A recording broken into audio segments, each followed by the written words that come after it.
Di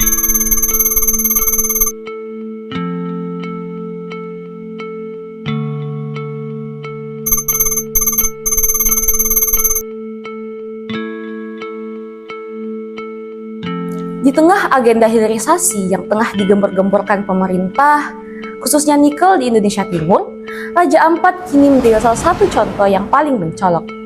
Kawasan yang menjadi konservasi laut di Indonesia kini harus dihadapkan pada eksploitasi di salah satu pulau kecilnya. Potensi cadangan nikel di kawasan timur Indonesia memang melimpah sebanyak 2,6 miliar ton biji. Hal tersebut mendorong berbagai pihak termasuk kampus untuk beradaptasi. Nah, apakah Unhas merespon hal ini dengan membuat prodi baru atau bekerja sama dengan tambang? Langkah ini menimbulkan pertanyaan, sejauh mana akademisi dapat bersinergi dengan kebutuhan industri tanpa mengesampingkan nilai-nilai pendidikan.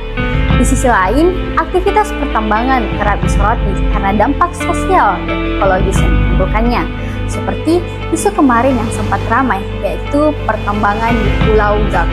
Kerjasama kampus dengan industri tambang bukan lagi isu baru. Namun, di balik perluasan jaringan kemitraan, muncul pertanyaan yang belum terjawab tuntas. Seberapa siap kampus menjaga prinsip keberlanjutan?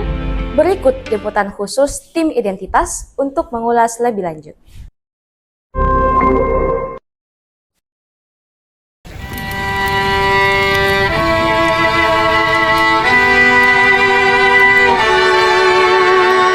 Itu pasti positif sekali Mas bikin itu, supaya kan sekarang yang lagi tren apa, hilirisasi nikel, hilirisasi ya, barang tambah yang undang-undang dari tambang dari undang-undang minerba itu ya, undang-undang minerba itu kan hilirisasi konsepnya. Jadi kalau kita tidak ikut, otomatis tidak buka prodi metalurgi dan sejenisnya, otomatis kita tidak bisa berpartisipasi lebih jauh, jadi hanya sampai menambang.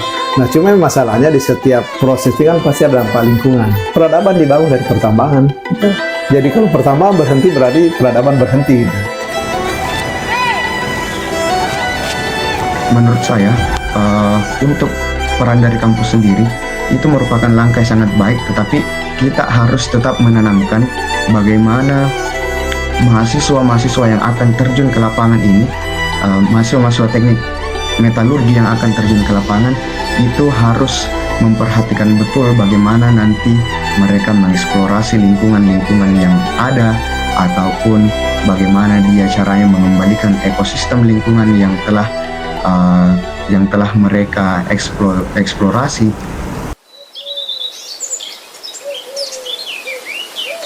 Memang 5 tahun terakhir itu kami melihat ada ada upaya dari kampus untuk merombak kurikulum mereka untuk menyesuaikan dengan pariwisata, dan juga ada soal menyesuaikan dengan industri yang sekarang lagi tren, yakni industri pertambangan nikel gitu ya. Cuman yang harus menjadi catatan di sini adalah kampus ini harus betul-betul meletakkan marwah mereka sebagai rumah pengetahuan gitu, karena kalau tidak, seperti yang saya sampaikan bahwa jatuh-jatuhnya nanti kampus jangan sampai menjadi juru bicaranya perusahaan, itu kan sudah bergeser gitu.